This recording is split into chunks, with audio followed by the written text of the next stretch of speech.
Tenemos a doña Lisa Oltra, profesora de Biología Celular y Molecular en el Departamento de Patología de la Universidad Católica. Con esta universidad y con Elisa Oltra y su equipo llevamos desde el año 2010 trabajando en estudios que buscan algún marcador que nos dé pues, un poco de visibilidad a estas dos enfermedades, a la fibromialgia y al síndrome de fatiga crónica.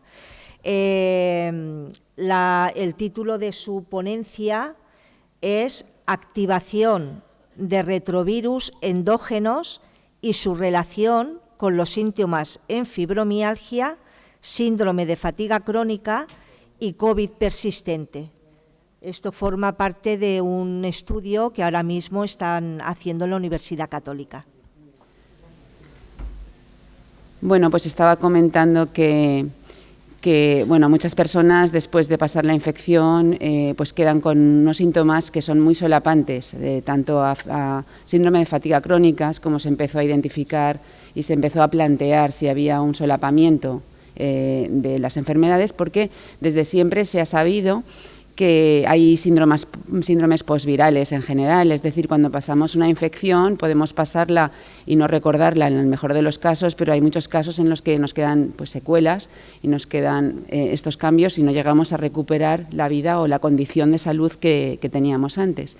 Y esto les está pasando a las personas que, bueno, ahora les han clasificado como grupo long COVID, no hay clasificación todavía, pero bueno, como COVID persistente es la traducción en español. Y bueno, hay muchas personas en el mundo, tanto clínicos como investigadores, que quieren pues, averiguar qué está pasando. Y claro, esto también va a ayudar, pienso, y pensamos muchos, va a ayudar también pues, a que se acelere la investigación y a que se financien también más estudios en el área. No me voy a extender en esta parte porque hemos visto la parte clínica y simplemente era para recordar porque hay varios criterios de diagnóstico revisados varias veces, como nos ha explicado la doctora hace un minuto, y que solapa además, en cierto modo, se presentan comórbidas en muchas ocasiones, el síndrome de fatiga crónica, encefalomielitis miálgica. En nuestro grupo estudiamos ambos y lo que nos gustaría, digamos, el objetivo principal es encontrar unos marcadores que nos permitan ese diagnóstico diferencial, en el mejor de los casos. También estos marcadores deberían ayudarnos a conocer esos mecanismos subyacentes que he apuntado también hace un momento, ¿verdad? Bueno, pues el que solapan estas dos enfermedades, pues recientemente lo han confirmado también unos estudios en los que hablan incluso de que, digamos, hay una acentuación de estos síntomas o un peor, ¿verdad?, un peor pronóstico de los pacientes que cursan con comorbilidad, como nos dicen aquí arriba. Y no sé si desde aquí el puntero pueden... Claro, el puntero no me va a dejar... Bueno, está en la parte... Sí, aquí. Sí, aquí mismo. Y luego también ha habido una evaluación muy exhaustiva de varios... cuestionarios, como nos dicen aquí en esta tabla, está pequeño y no se ve, pero se puede proporcionar el artículo, 7 genéricos y 2 específicos, en los que nos muestran aquí mismo pues que hay bastante solapamiento entre las dos enfermedades. Entonces tiene sentido estudiarlas conjuntamente, ¿verdad? A esto lo que hemos dicho en la introducción, pues que se añaden ahora una bibliografía que solamente he puesto aquí representación, y que al principio empezó planteándose, ¿verdad?, con interrogación, si las personas después de pasar la infección y pasar este COVID-19, ¿verdad?, si quedaban con esas secuelas, si se parecían o pudiera ser, aunque fuera otro virus, digamos, un mecanismo desencadenante parecido, ¿verdad? Primero se planteó en el síndrome de fatiga crónica y ahora más recientemente también aparecen otros trabajos que lo relacionan con la fibromialgia. Entonces, bueno, disculpen porque parece que cambia el tipo de letra y se desfasa el texto. Bueno, la cuestión es que nos planteamos si podría ser que la fibromialgia y el síndrome de fatiga crónica fueran síndromes posvirales. De hecho, muchos pacientes sí que refieren que hay, digamos, ese inicio de la enfermedad lo asocian después de pasar una infección. Entonces esto ya lo habían referido muchos autores, ¿no? Nosotros nos planteábamos también, en el caso de que no se refiera ese agente desencadenante, si pudiera haber también algún otro tipo de mecanismo que coincidiera, ¿verdad?, siendo que se presentara en ausencia de infección. Bueno, y digamos que un poco en relación a otras enfermedades, pues nos fijamos en unas secuencias que tenemos todos en nuestro genoma, que se llaman, abreviadas en inglés así, ERVs, que significa retrovirus endógenos humanos. Son secuencias que al principio, pues, cuando se detectaron en la secuenciación en el año 2001, pues se les hablaba de que constituían DNA basura, que no, digamos, eran como secuencias espaciadoras, pero luego se ha visto que en realidad DNA basura probablemente no exista, que todas las secuencias están allí por algún motivo, ¿no? Y además es que representan una cantidad bastante importante. El 8% del genoma humano está constituido por estos ERVs. Entonces, hasta hace muy poco se estaba pensando que estos ERVs eran DNA basura, espaciadores, que estaban silenciados y que no tenían ninguna función, es decir, no se expresaban. Ese tipo de silenciamiento se conseguía con unos mecanismos que se denominan epigenéticos globalmente, ¿verdad?, y que están en relación con el medio ambiente, con el tipo de vida que llevemos, ¿verdad?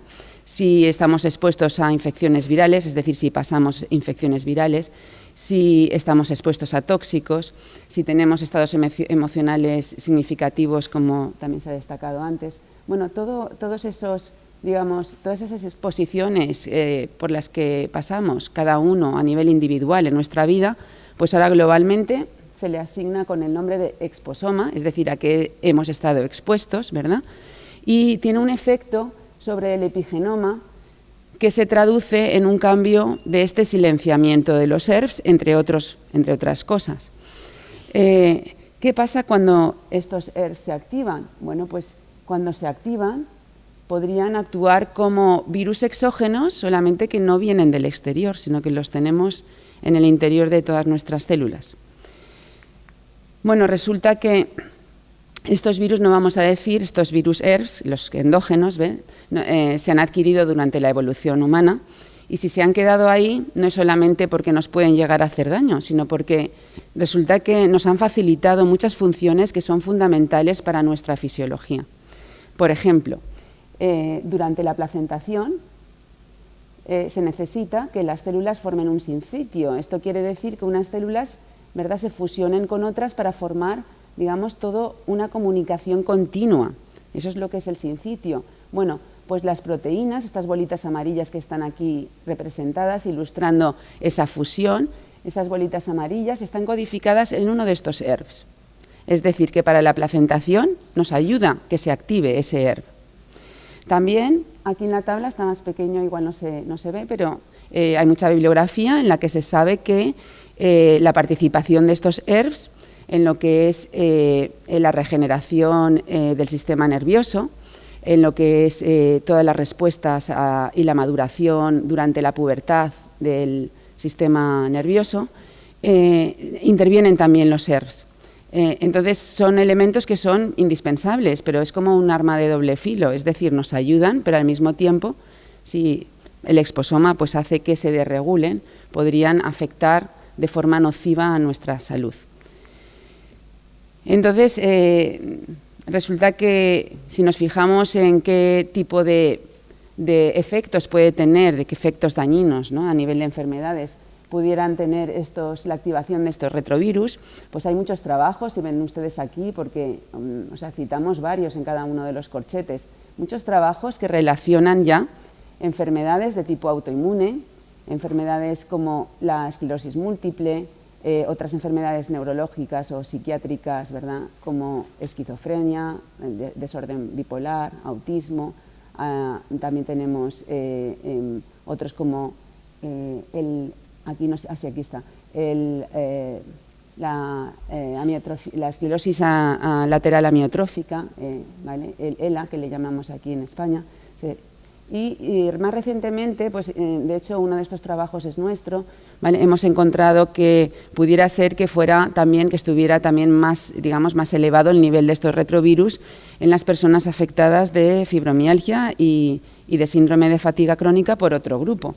Entonces, ¿cómo se activan estos elementos? Porque además de estos ERVs todavía hay secuencias parecidas, ¿verdad? Que no se han descrito como ERVs, sino que tienen otros nombres.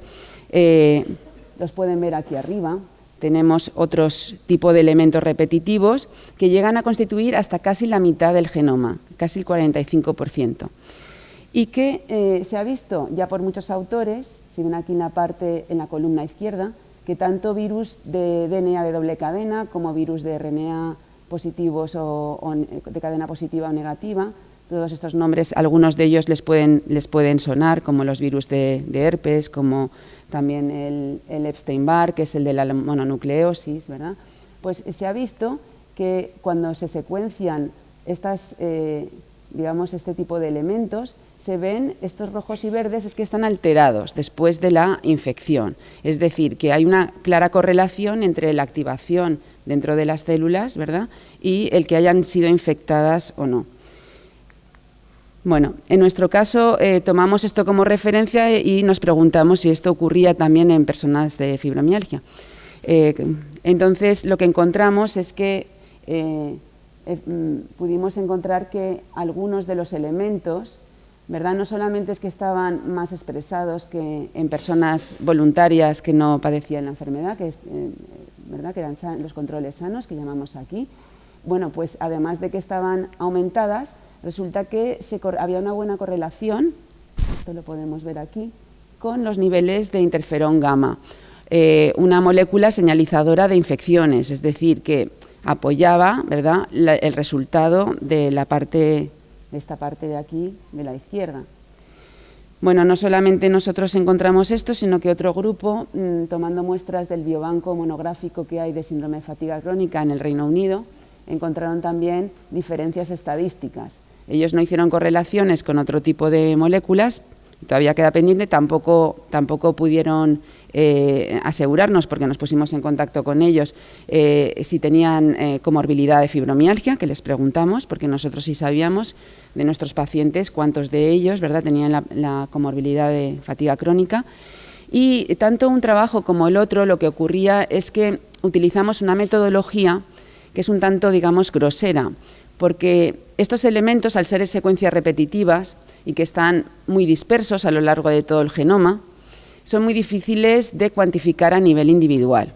Y entonces lo que se hace es una aproximación, digamos, con una aproximación por PCR, que a lo mejor sí que les suena ahora por las pruebas de PCR, ¿verdad? Pues es el mismo método, ¿verdad?, pero con unos cebadores, que son los elementos que nos permiten hacer esta PCR, bastante genéricos, conservados, y entonces lo que hacen es que nos detectan muchos elementos de una vez, es decir, de aquí tenemos una pista, pero no nos da la solución, no sabemos qué elementos en concreto puedan estar alterados en una u otra condición. De la tabla que les comenté de esclerosis múltiple y de otras enfermedades, sí que en el caso de esclerosis múltiple hay un poquito más de datos porque llevan ya mucho tiempo trabajando en esa enfermedad.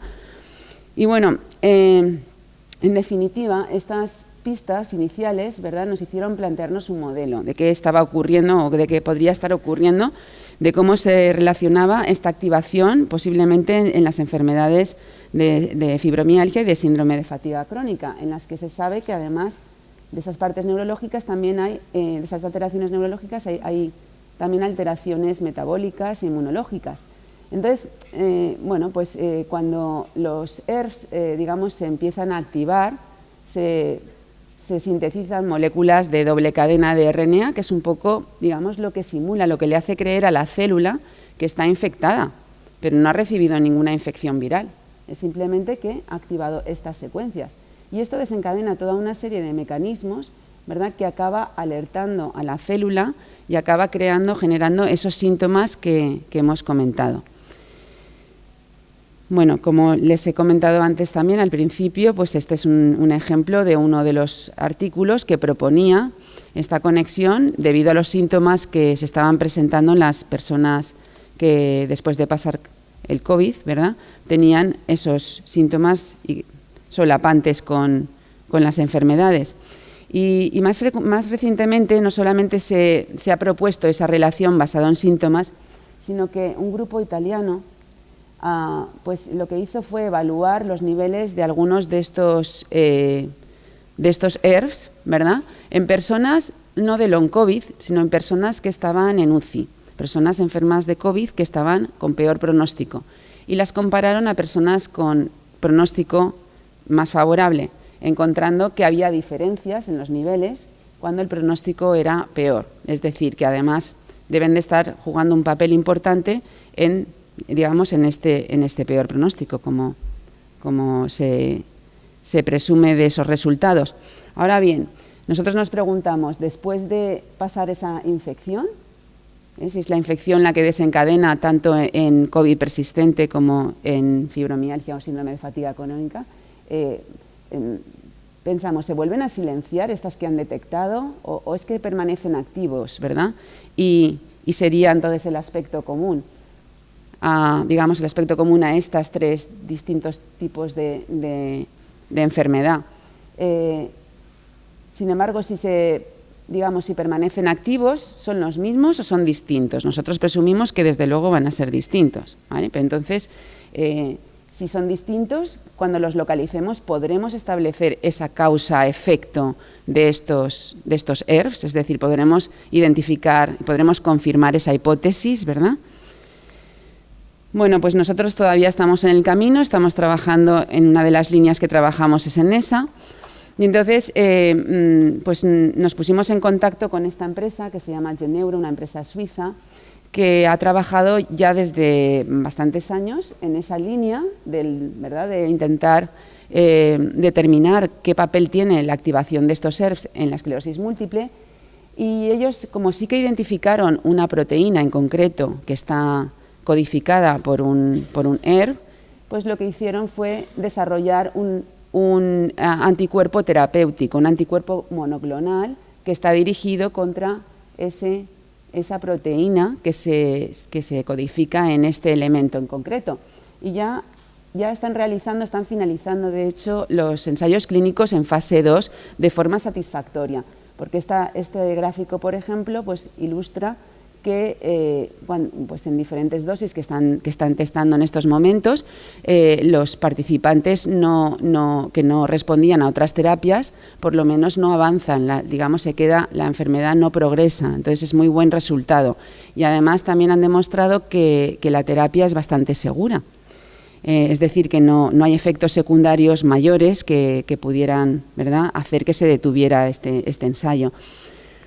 Bueno, el hecho de que se haya encontrado esta seguridad, ¿verdad?, esta seguridad de este tipo de terapia, ha hecho que investigadores norteamericanos del Instituto Nacional de la Salud, como este señor, el doctor Nath, ¿verdad?, que se planteen si quizá en los enfermos de long COVID pueda iniciarse un ensayo clínico con este anticuerpo, aunque todavía parece un poco precipitado porque primero tendrían que revisar, ¿verdad?, si estuviera presente esta proteína también.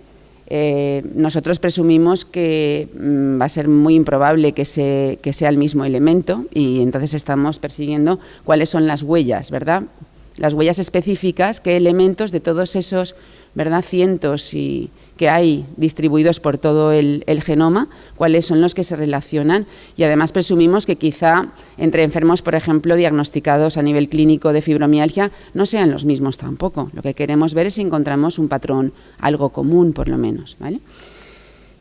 Bueno, esto lo planteamos a una convocatoria internacional que convocan en el Reino Unido. Esta convocatoria pues decidió otorgarnos el financiamiento para el proyecto, porque todos estos proyectos que implican pues secuenciación, usos de tecnología muy avanzada, de microarrays y demás, pues requieren de bastantes fondos y bueno, estamos ahora en este proceso. Hemos recibido de hecho el mes pasado los primeros resultados de los primeros chips. Y este es el equipo que se va a encargar de realizarlo, el equipo de la Universidad Católica. La doctora Eva Martínez está desde ya bastantes años con nosotros, y también vamos a colaborar, que ya lo estamos haciendo desde hace años, con la doctora Lubov Nathanson de los Estados Unidos y con el doctor Carl Morten de la Universidad de Oxford, que se ha unido más recientemente. A este equipo aquí falta todavía también la foto del doctor David Anderson, que muy recientemente ha publicado un artículo en el cual ha mostrado evidencia bastante contundente de que la fibromialgia podría tener un componente autoinmune. Aunque no lo tengo en las diapositivas, sí que está publicado y entonces puedo libremente comentar que básicamente lo que hizo el equipo del Dr. Anderson en el King's College de Londres fue purificar inmunoglobulinas de pacientes con fibromialgia e inyectarlas en ratones de forma peritoneal, y a plazos de unas pocas horas hasta varios días después de la inyección se les asignaban una serie de test que están optimizados para evaluar el nivel de dolor, el nivel de actividad de estos ratones.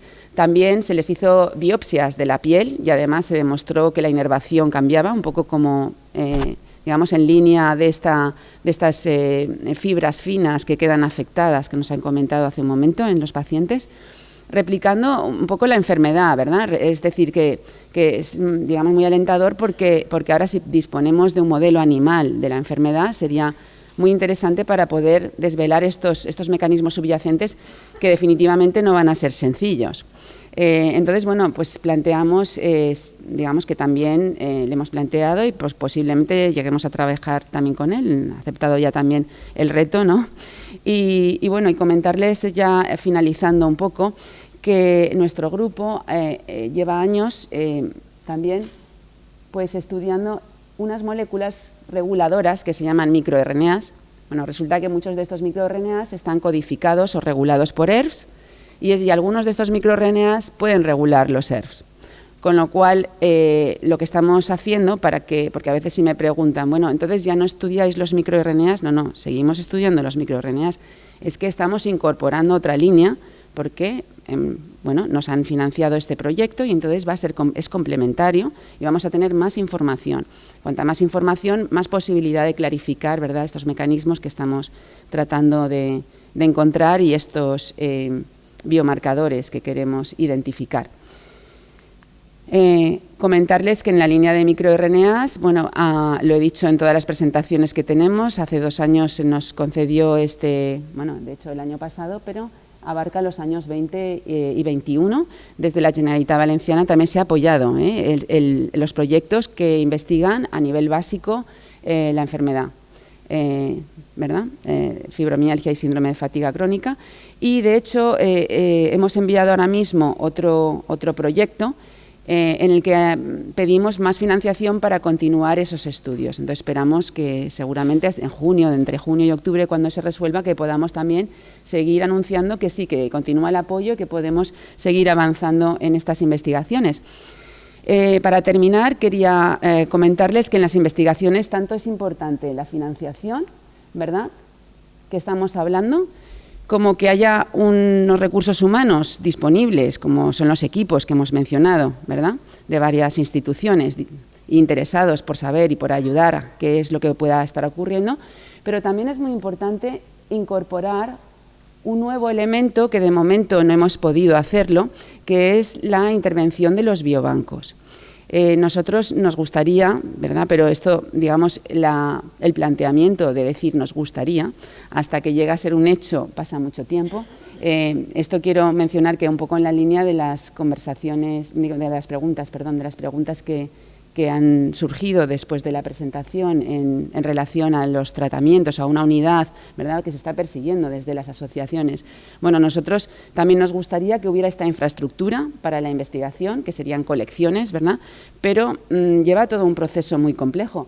Necesita de la aprobación de un proyecto por parte del Comité Ético de Investigación, que además a la vez, ¿verdad?, apruebe que sean los biobancos los que vayan a realizar ese proceso.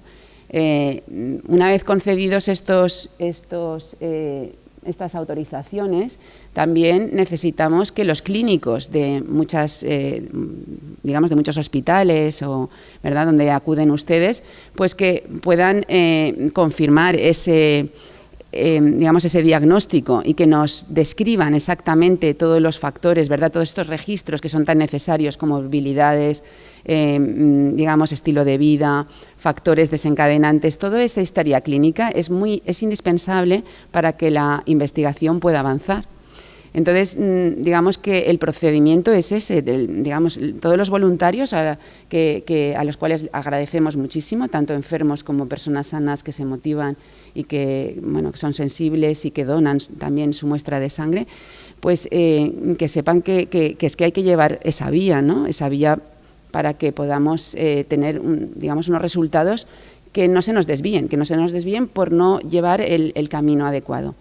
Bueno, y con esto pues quedo a la espera de las preguntas que puedan surgir. Sí. Y por su vida da a entender que tuvo fibromialgia. Y mi hijo ha estado con migrañas desde pequeño, ha tenido problemas de sueño desde pequeño y tiene muchas cosas que parece que está desarrollando fibromialgia también. Yo la tengo desde 8 años, ya me hicieron problemas por migrañas, problemas de sueño, dolores musculares, es decir, un cuadro desde la infancia. Sí, bueno, a ver, es una pregunta que se han planteado varios investigadores, ¿verdad? Y de momento, digamos que un elemento común no hay, sí que se han detectado algunas variantes de algunos genes, y sí, predisposición, exactamente, podríamos hablar de quizá una predisposición y que va a depender de ese exposoma después si lo voy a desarrollar o no. Es posible. Hay un estudio ahora en marcha en Edimburgo, en la Facultad de Edimburgo, en el norte de Inglaterra, que está tratando, digamos, de averiguar esta posibilidad en síndrome de fatiga crónica, en enfermos de síndrome de fatiga, que muchos de ellos posiblemente cursan con fibromialgia también. A ver, es un tema a investigar y, como decimos, complementario. Sería para nosotros, desde nuestro punto de vista, cuanta más información tengamos de los mismos pacientes, creemos que se va a poder avanzar más eficientemente, porque hay que reconstruir toda esa historia, pero desde el ángulo molecular para saber qué está ocurriendo. ¿Alguna pregunta más? Mi abuela murió más joven de una familia centenaria. Su madre centenaria y sus hermanos centenarios todos, 5 hermanos. Y ella murió joven por un cáncer de estómago, Helicobacter pylori. Yo Helicobacter pylori con 17 años y una úlcera bestial, y mi hijo le quitaron el Helicobacter pylori con 12 años. Es decir, que es bastantes cosas sí. Concluyen. Bueno, sí. Sí, el Helicobacter sería, pues es un agente infeccioso, sí. Entonces, ahí pues rebatiría la parte, bueno, aunque puede ser que haya una predisposición y personas que tengan una infección por Helicobacter y que no tengan esta predisposición, no desarrollen. Bueno, si no hay ninguna pregunta más, bueno, una más y descansamos. Hola. Yo quería comentarte que, como lo que has dicho, que podría ser una enfermedad autoinmune, yo, por ejemplo, tengo leucocitosis de toda la vida. Es decir, si el máximo son 10, yo suelo tener 20. ¿Puedes hablar más fuerte, por favor? ¿Es que no se oye? Que con el tema autoinmune, yo tengo leucocitosis. Si el máximo son 10, yo normalmente tengo sobre 20. Y me lo está mirando en hematología, pero quería saber si a lo mejor podía estar relacionado al ser una enfermedad autoinmune. Bueno, en realidad leucocitosis está asociado con infección más que con autoinmunidad, pero bueno, no se podría descartar. Solo con esos datos deberían de hacerle algún tipo de serología para ver si hay autoinmunidad. Buenas tardes. Este breve vídeo tiene por objeto dar respuesta a un par de preguntas que se me formularon tras mi ponencia en la pasada cuarta jornada de la asociación ABAFI, de la Asociación de Fibromialgia de Valencia, el pasado 30 de noviembre. Pues bien, después de presentarles el trabajo que mi grupo está realizando en estos momentos para tratar de responder esa pregunta sobre la activación de retrovirus endógenos, la relación que pueda haber en cuanto a huellas concretas, y también pues, brevemente comentarles los resultados de un trabajo del doctor Anderson en Reino Unido. Se me preguntó cuál es la importancia de estos hallazgos. No se había entendido del todo porque fue bastante rápido probablemente.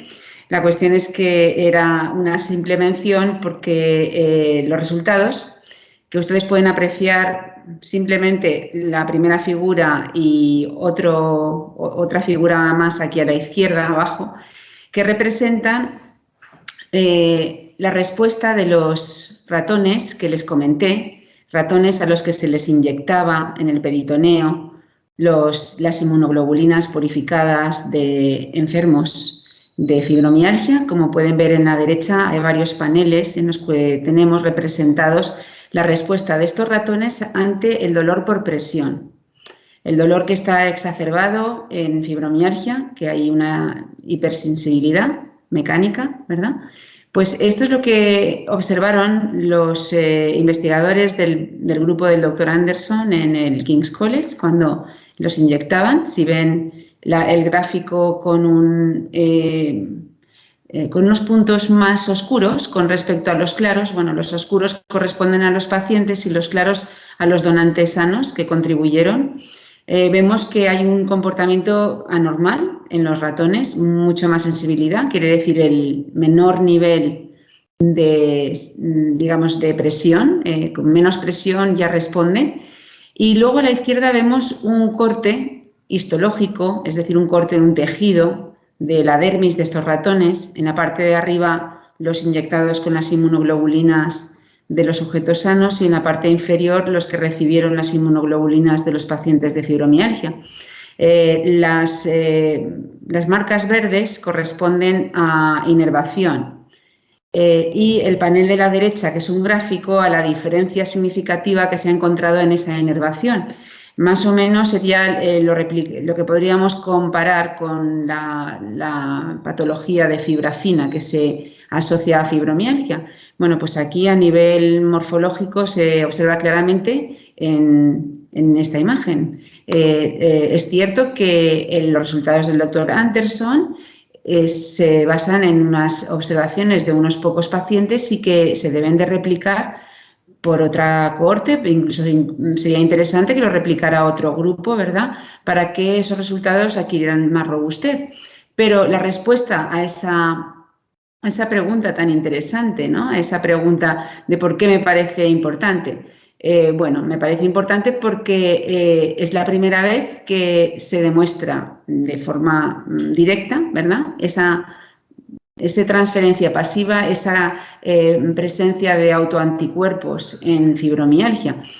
Aquí les estoy mostrando un pantallazo de la noticia. El doctor Anderson nos visitó a la UCV en el mes de octubre y presentó estos datos con mucho más detalle. Por supuesto, si tienen interés les puedo proporcionar también el artículo y les puedo incluso ayudar si les interesa conocer algo en más detalle sobre el artículo.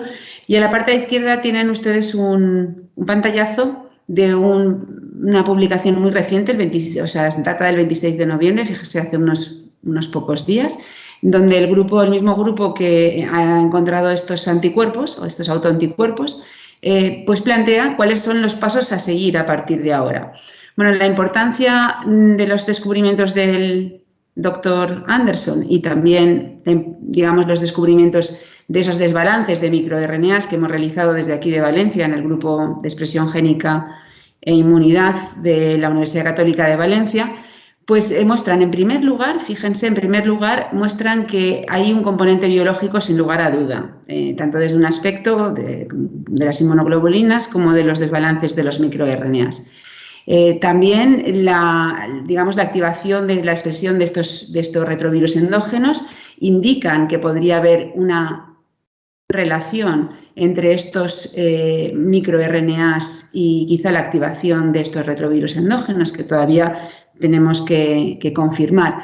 Y además de proporcionar esta evidencia biológica, que es muy importante, ¿verdad? Estas bases de los mecanismos subyacentes, también proporcionarán las bases para un diagnóstico que es lo que buscamos desde ya hace bastante tiempo. Ya saben que llevamos más de una década en estas investigaciones, pero esto es así, la enfermedad es compleja. No solamente estamos estudiando fibromialgia, como saben, también estamos estudiando la encefalomielitis miálgica, síndrome de fatiga crónica, y ahora pues queremos también hacer la comparativa con las personas que tienen pues problemas de salud con síntomas solapantes después de haber pasado la infección por SARS-CoV-2, por este virus que tenemos ahora, la pandemia, y que se les está asignando pues la denominación de COVID persistente. Bueno, lo que queremos es que estas enfermedades no pasen como ha pasado hasta ahora, ¿verdad? No pasen tanto tiempo sin diagnosticar, sino que puedan ir estos enfermos directamente puedan ir a cualquier centro de salud y que haya un sistema de un test diagnóstico que sea sencillo, con un poco de sangre podamos determinar, ¿verdad? Pueda el clínico determinar si padece de esa enfermedad o si no padece. Y el modelo que posiblemente se pueda desarrollar en ratón con los trabajos del doctor Anderson o los modelos celulares que nosotros estamos poniendo en marcha con estos desbalances, ¿verdad? Replicando estos desbalances, podrán servir, fíjense, nada más y nada menos para búsqueda de tratamientos. Es decir, que se está trabajando en ese sentido, en el sentido de que no tengan que ustedes pasar tanto tiempo rellenando todos estos formularios, tampoco el clínico, que dedica muchísimo tiempo a tratar de llegar a ese diagnóstico clínico, que en estos momentos todavía carecen de esos marcadores. Y bueno, esta era un poco la explicación, ¿no?, a esas preguntas formuladas, que quizás sean de interés para muchos de ustedes y que puede ser que no haya quedado del todo claro. Bueno, espero que con esto sí lo esté, y ya saben que me encuentro a su disposición para cualquier consulta que puedan necesitar. Bueno, muchas gracias y hasta la próxima reunión, la próxima jornada.